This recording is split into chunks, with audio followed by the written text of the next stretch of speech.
अस्सलाम वालेकुम to all of you. I hope के you will remain fit and fine. बेटा डियर स्टूडेंट्स, आज हम न्यूलैंड लॉ ऑफ ऑक्टेव को डिस्कस करेंगे और इससे पहले हम डोब्रेंडर लॉ ऑफ ट्रेड पढ़ चुके हैं और लोथर मेयर क्लासिफिकेशन को हमने डिस्कस किया हुआ था।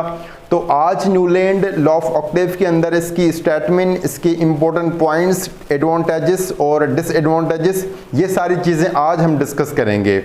स्टूडेंट्स, न्यूलैंड के बारे में अगर हम बात करें कि भाई न्यूलैंड एक म्यूजिशियन था, यानी इसका जो इंटरेस्ट था वो मौसीकी के अंदर ज़्यादातर होता था और इसने जो इस प्रोडिक्टेबल इसके ऊपर काम किया हुआ था वो भी इस मौसीकी के बिहाफ पे किया हुआ था। इसने मौसीकी के बिहाफ पे एक कॉन्सेप्ट दिया जो कि मैं आज आपको बताऊंगा। सो न्यूलैंड वॉज अ म्यूजिशियन और इसने जो लॉ दिया उसको हम कहते हैं लॉ ऑफ ऑक्टेव। जैसे कि आप पहले पढ़कर आए हैं कि लॉ ऑफ ट्रेड, और उसको हम लॉ ऑफ ट्रेड इसलिए कहते थे क्योंकि उसने अपने ग्रुप के अंदर, यानी डोब्रेंडर अपने ग्रुप के अंदर 3 एलिमेंट्स को अरेंज किया हुआ था, जिसकी वजह से उसे हम कहते हैं कि भाई लॉ ऑफ ट्रेड।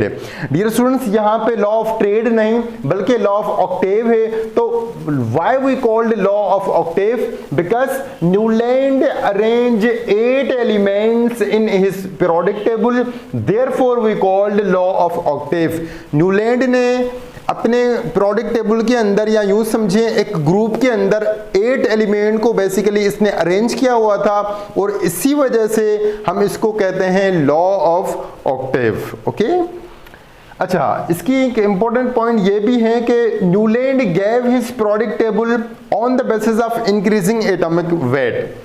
डोब्रेंडर ने जो पीरियोडिक टेबल दी थी डियर स्टूडेंट्स, वो एटॉमिक वेट के बिहाफ पे थी, एटॉमिक मास के बिहाफ पे थी। और हम आगे पढ़ेंगे मेंडलीव के पीरियोडिक टेबल के बारे में और मोज़ले पीरियोडिक टेबल के बारे में। तो बच्चों, मेंडलीव जो पीरियोडिक टेबल है वो एटॉमिक वेट के बिहाफ पे है अगेन, मगर जो मोज़ले की पीरियोडिक टेबल है जो कि मॉडर्न पीरियोडिक टेबल है इसी वक्त, वो एटॉमिक नंबर के बिहाफ पे हैं। तो इसने जो न्यूलैंड ने अपनी पीरियोडिक टेबल दी थी, यहाँ जो न्यूलैंड ने अपने प्रोडक्ट टेबल के अंदर एलिमेंट्स को अरेंज किया बेसिकली, वो on the basis of increasing atomic wait था, यानी एटॉमिक वेट के बिहाफ में इसने अपनी प्रोडक्ट टेबल जो है वो इंट्रोड्यूस करवाई थी। अच्छा, इसकी स्टेटमेंट के बारे में अगर हम बात करें कि इसने कहा क्या, इसने क्या बताया हमें, है ना, तो इसने कहा कि भाई properties of every 8th element were similar to those of the first.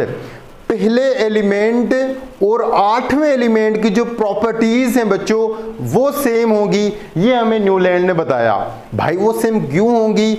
ये इसलिए इसने बताया क्योंकि ये एक म्यूजिशियन था और इसके पास एक लिरिक्स यानी धुन थी और उस धुन के बिहाफ पे इसने अपना कॉन्सेप्ट इंट्रोड्यूस करवाया। इसने बोला कि एक लिरिक्स है जिसकी जो पैटर्न है वो इस तरह से है कि सा रे गा मा पा दा नी सा। जैसे हम कहते हैं, सुनते हैं सॉन्ग्स में सारे गा मा पा दा नी सा, सारे गा मा पा दा नी सा, उसी तरह से सा रे गा मा पा दा नी सा। यानी देखो, फर्स्ट लेटर भी यहाँ पे सा है डियर स्टूडेंट्स और 8वां जो लेटर है वो भी सा है। इसने बोला कि भाई पहला लेटर और 8वां लेटर दोनों सेम है। इसी कॉन्सेप्ट के बिहाफ में इसने एलिमेंट्स को भी अरेंज किया। मैंने लिखा है कि न्यूलैंड्स अरेंजमेंट वो इस तरह से थी कि lithium, beryllium, boron, carbon, nitrogen, oxygen, fluorine और फिर लिथियम के नीचे सोडियम। तो इसने ये बताया कि पहले एलिमेंट और 8वें एलिमेंट की जो प्रॉपर्टीज होंगी वो सेम होंगी। वो कौन सी प्रॉपर्टी सेम होंगी? वो केमिकल प्रॉपर्टीज सेम होंगी बेसिकली।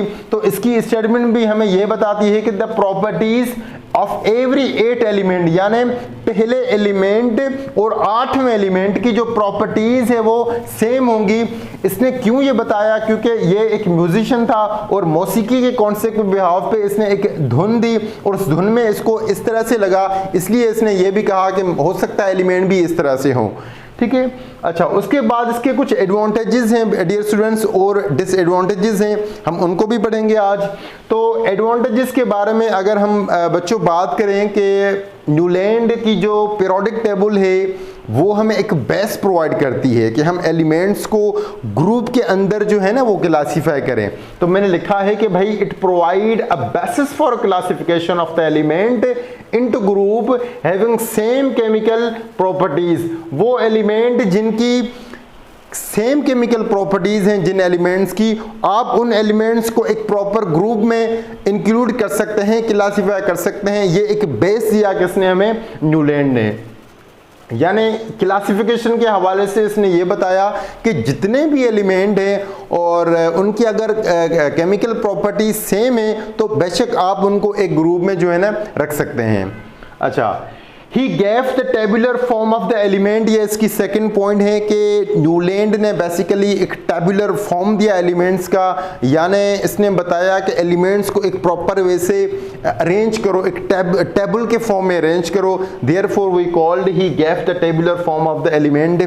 जैसे जितने सारे हमारे एलिमेंट हैं वो एक टेबुलर फॉर्म में हैं, यानी एक प्रोडक्ट टेबल जिसको हम नाम देते हैं कि वो टेबुलर फॉर्म है एलिमेंट्स का। अच्छा, उसके बाद न्यूलैंड के कुछ प्रोडक्ट टेबल के कुछ डिसएडवांटेजेस भी हैं।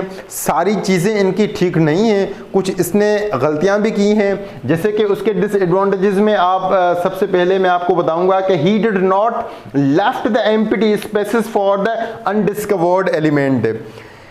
जब इसने अपनी प्रोडक्ट टेबल दी थी तो डियर स्टूडेंट्स उस वक्त कुछ एलिमेंट जो थे ना वो डिस्कवर्ड नहीं थे, तो इसने उनके लिए खाली जगह भी नहीं छोड़ी है ना। He didn't left the empty space for undiscovered element, और ये इसकी गलती थी।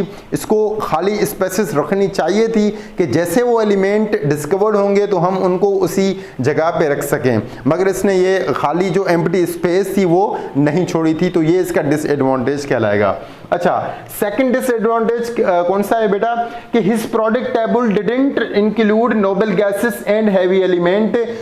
इसकी प्रोडक्ट टेबल जो थी, जो न्यूलैंड की प्रोडक्ट टेबल थी बच्चों, उसके अंदर हैवी एलिमेंट भी इंक्लूड नहीं है और नोबल गैसेस भी इंक्लूड नहीं है। क्यों नहीं है वो इंक्लूड, क्योंकि उस वक्त ये दोनों अनडिस्कवर्ड थे, डिस्कवर्ड नहीं थे, तो इसने उनको इंक्लूड भी नहीं किया था। तो एक इनकम्प्लीट प्रोडक्ट टेबल लग रही थी, पूरी नहीं थी, तो इसकी प्रोडक्ट टेबल को भी आगे थोड़ा सा एक्सटेंड करके एक और प्रोडक्ट टेबल दी थी जो फाइनलाइज है। आप पढ़ेंगे इंशाल्लाह आगे मॉडर्न प्रोडक्ट टेबल के नाम से, मोज़ले प्रोडक्ट टेबल के नाम से मैं आपको इंशाल्लाह वो पढ़ाऊंगा। अच्छा, इसकी बच्चों कुछ इंपॉर्टेंट पॉइंट्स भी हैं, मैं वो आपको बताना चाहूँगा कि जो डियर स्टूडेंट्स कॉन्सेप्ट है ना ग्रुप का, जो ग्रुप का कॉन्सेप्ट है बेसिकली वो हमें न्यूलैंड ने दिया था, है ना। He gave the concept of the group and he say about group के भाई ग्रुप के जो नंबर्स हैं वो आप रोमन नंबर्स में लिखेंगे, यानी ग्रुप को आप इस तरह से लिखेंगे, first group, second group, third group, fourth group. फिर अगर फर्स्ट ए है तो आप फर्स्ट ए लिखेंगे और थर्ड बी, फोर्थ बी, इस तरह से। आप होल नंबर्स में ग्रुप को नहीं लिखेंगे कि ये पहला ग्रुप है, ये दूसरा ग्रुप है, तीसरा, इस तरह से आप नहीं लिखेंगे, बल्कि आप किस तरह से लिखेंगे, रोमन नंबर्स में आपको लिखेंगे ग्रुप को। तो इसने क्या बताया हमें कि भाई द नंबर ऑफ ग्रुप, जो ग्रुप का नंबर है ना वो आप रोमन नंबर्स में लिखना है आपको, ये हमें न्यूलैंड ने बताया। अच्छा, इसने और भी इंपॉर्टेंट बात कही है हमें, वो मैं आपको बताना चाहूंगा कि those element having same number of electron in valence shell they possess the same chemical properties. This is very important point. Newland ने हमें यह भी बताया कि जितने सारे एलिमेंट हैं अगर उनके वैलेंस शेल के अंदर जो नंबर ऑफ इलेक्ट्रॉन है वो सेम है तो उनकी जो प्रॉपर्टीज होंगी, स्पेशली केमिकल प्रॉपर्टीज बच्चों, विल रिमेन सेम। उनकी केमिकल प्रॉपर्टीज सेम रहेंगी, शर्त यह है कि उनके वैलेंस शेल के अंदर जो नंबर ऑफ इलेक्ट्रॉन है वो सेम रहे।